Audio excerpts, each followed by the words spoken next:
বহুদিন আগে কুমারপুকুর গ্রামে বাস করত এক দরিদ্র ভিখারি হারু ও তার পরিবার। হারু যেমন রুগ্ন তেমনি ধীরজ, তাই কোনো কাজ সে করতে পারত না। যে চিনতে ভিক্ষে করে একবেলা খেতে পেত, আবার কখনো সারাদিন অভুক্ত থাকতে হতো তাকে আর তার পরিবারকে।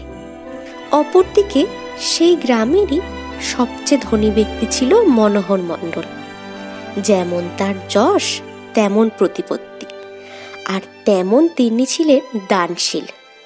একদিন হলো কি, হারু সারাদিন ভিক্ষে করে একটু চাল আর দুটো আলু থলের মধ্যে ভরে দুঃখিত মনে বাড়ি ফিরছে। হঠাৎই পথে দেখল মনোহর মণ্ডল দেদার হাতে চাল, ডাল, সবজি, ফল সব দান করছেন। বহু লোক লাইনে দাঁড়িয়ে আছে। হারু তাড়াতাড়ি লাইনে গিয়ে দাঁড়ালো আর ভাবলো, সত্যি ভগবানের কি বিচার! কোথায় আমার মতো দরিদ্র ভিখারি, আর কোথায় এই মনোহর মণ্ডলের মতো ধনী ব্যক্তি! ঠিক যেন আকাশ আর পাতালের তফাৎ। কি করে ভগবান এরকম বিচার করেন জানতে বড় ইচ্ছে করে। অন্য ভিখারি বলল, কিছু বললে ভাই? আর কি বলবো ভাই, ভগবানের অবিচারের কথাই ভাবছি। আমরা খেতে না পেয়ে মরছি, আর ধনীরা দুই হাতে দান করছে। এ তো কপাল গো ভাই। তবে যাই বলো, ধনীদের মন কিন্তু বেজায় ছোট হয়। আমাদের মনোহর মণ্ডলের মতো সকলের এমন বড় মন হয় না। তুমি থামো তো ভাইয়া, এত ধন সম্পদ থাকলে দান করা আর কি এমন বড় ব্যাপার? আগে না ভাই, কথায় আছে টাকা থাকলেও মন থাকে না সবার, আর তাই তারা নিজের থেকে এক পয়সা দেওয়ার আগেও 100 বার ভাবে। রাখো তোমার কথা, নিজের অনেক থাকলে দান করা এমন কিছু আহামরি ব্যাপার নয়। ব্যাপার হলো ভগবানের অবিচারের। যদি ধনী করতে হয় সকলকেই করুক, না হলে কাউকেই না করুক। অন্য ভিখারি আর কথা বাড়ায় না। এইভাবে লাইন এগোতে এগোতে, তোমার কি হয়েছে? এত উদাস দৃষ্টিতে তুমি আমার দিকে তাকিয়ে কি দেখছো? না না, কিছু না প্রভু, আপনার সামনে কিছু বলার ক্ষমতা আমার নাই। আরে না না, একদম না।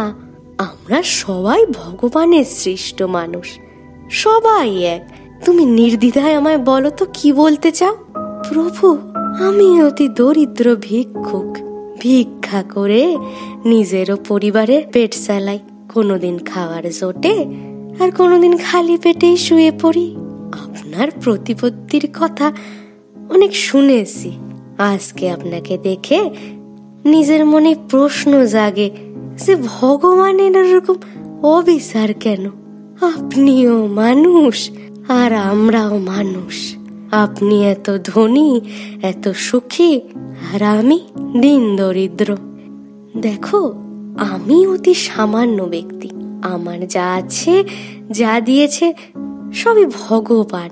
তাই তোমার অত কঠিন প্রশ্নের উত্তর আমার পক্ষে দেওয়া সম্ভব নয়। তবে তুমি যদি চাও, আমরা দুজনেই ভগবানের তপস্যা করে তার কাছ থেকে এই প্রশ্নের সদুত্তর পেতে পারি। আপনার অতি দয়া প্রভু, অতি দয়া, অতি দয়া। আমার কোনো আপত্তি নেই, বরং আমার মনের দ্বিধার সমাপ্তি হবে এতেই। চলুন, আমরা দুজনে অরণ্যের ভেতর গিয়ে তপস্যা করি। বেশ তো, তাই চলো। এই বলে মনোহর আর হারু গভীর জঙ্গলে প্রবেশ করলো, আর সেখানেই একটি বনস্পতির নিচে বসে তপস্যা শুরু করলো।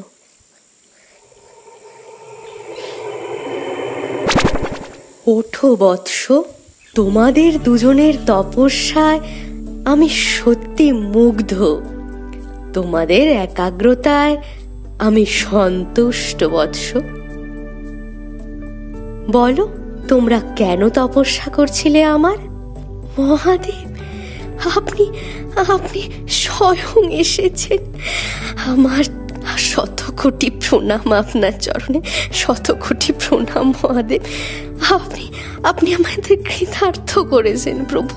আমার প্রণাম নেবেন প্রভু, আমার প্রণাম নেবেন। প্রণাম মহাদেব।